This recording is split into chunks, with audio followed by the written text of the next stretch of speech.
मैंने देखा कि राहुल गांधी पुंछ विजिट के लिए गए, विपक्ष के नेता हैं और उनको जाना भी चाहिए। ऐसे जगह पर अगर लोगों से मुलाकात करके एक पॉलिटिकल प्रतिनिधित्व वहां पर पहुंचता है तो वहां की आवाज भी संसद तक आनी चाहिए। लेकिन जब वहां जाते हैं राहुल गांधी, हम उसके विद इन फ्यू आवर्स देखते हैं कि कांग्रेस पार्टी के जो सोशल मीडिया प्रोफाइल्स हैं उसमें बकायदा कंपैरिजन डाल दिया जाता है, जिसमें प्रधानमंत्री मोदी के साथ राहुल गांधी का कंपैरिजन है कि नेता ऐसा होता है या नेता वैसा होता है। उसमें प्रधानमंत्री की फोटो वर्सेस राहुल गांधी की फोटो।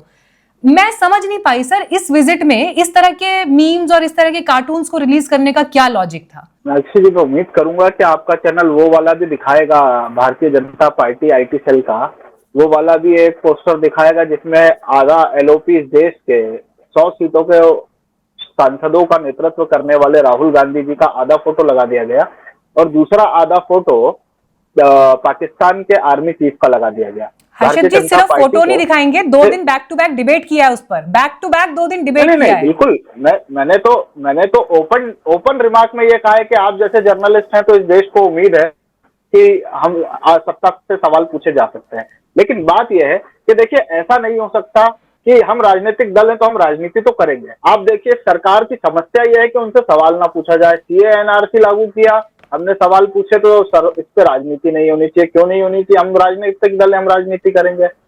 अगर यूपी में गैंग रेप पर हम सवाल पूछते हैं तो इस पर राजनीति नहीं होनी चाहिए। अगर आप कोरोना पे हम कुछ बोलने जाते हैं तो इस पर राजनीति नहीं होनी चाहिए। अब सर्जिकल स्ट्राइक कर दी तो उस पर राजनीति नहीं होनी चाहिए। तो हम क्या एक एनजीओ बन के बैठ जाते हैं, हम राजनीति करना बंद कर देते हैं।